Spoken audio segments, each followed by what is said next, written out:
kubo na kulungan ng manok. Kulungan po ng manok namin na ginawa. Yan. Meron pong division sa loob.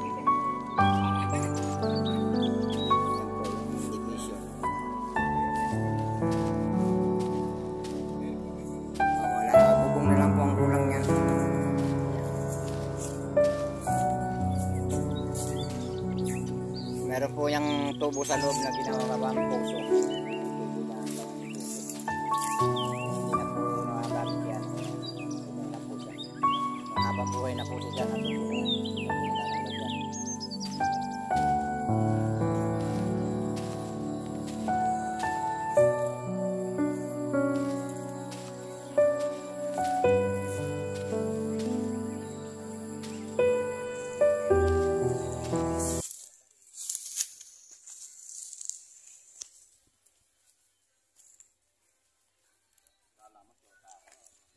Ito yung kubo natin na kulungan ng manok. Meron pong lambat.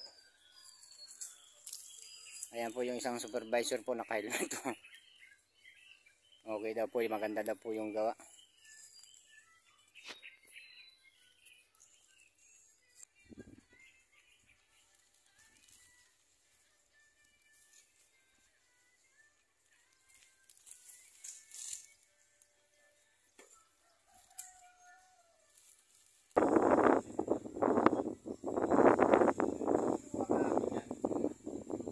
Subscribe po ang aking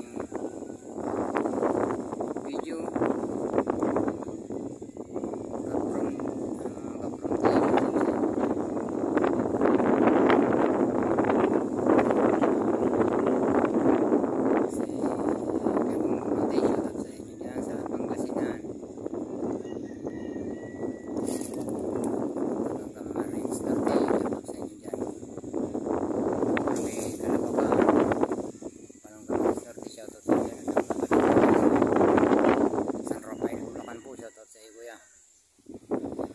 Nasa Pulilan.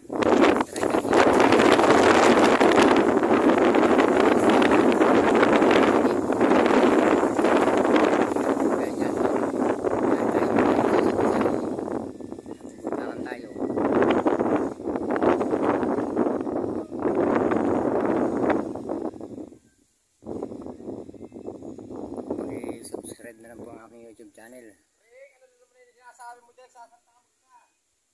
Black Mamba po. Yan po yung aming kubong ginawa. May yero lang po, may lambat na po siya.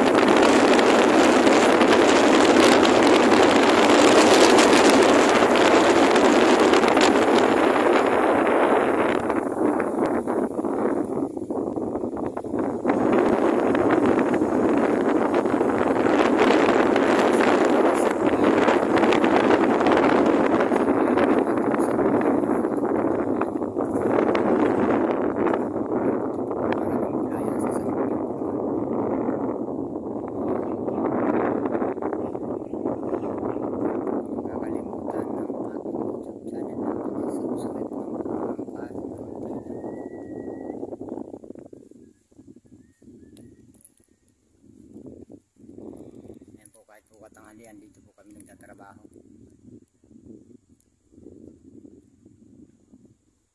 So lapitan po natin yung mga tao doon, interview po natin, tatanin po natin. Dito po si si Kahilmet. Hoy Kahilmet, humarap ka dito at ikaw yung aking interviewin.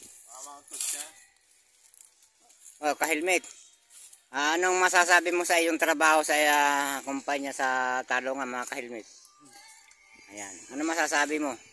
Ayan po, naka-helmet po siya, nagtatrabaho po siya sa Talongan, sa gulayan. Ilang taong ka na nagtatrabaho sa gulayan? Matagal na daw po. Walang buwan pa lang daw siya. Tatrabaho na sa gulayan. Matagal na po siya nagtatrabaho sa gulayan. Siya po nagtatrabaho, mainit po, kaya po siya naka-helmet. Ayan, patinga-tingala lang po siya doon sa kubong tinitingnan. Hindi ko alam kung ano sinisipan nito sa kubo. Ano masasabi mo sa tinayong kubo? Oh, ayos naman daw, malapit ng bubungan. Ayan po, malapit na pumayari. Bubong na lang. Ang bibiling bubong po dyan ay pag hindi po gomang plastic o yero na lang. Kung saan po medyo nakakatipid-tipid.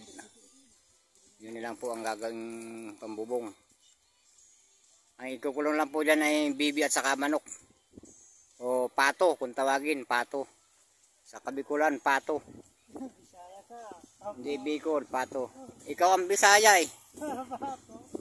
Pato. Sabi sa Bicol, pato. Dito ang tawag din sa Bulacan ay bibi. Bibi o pato. Sige po.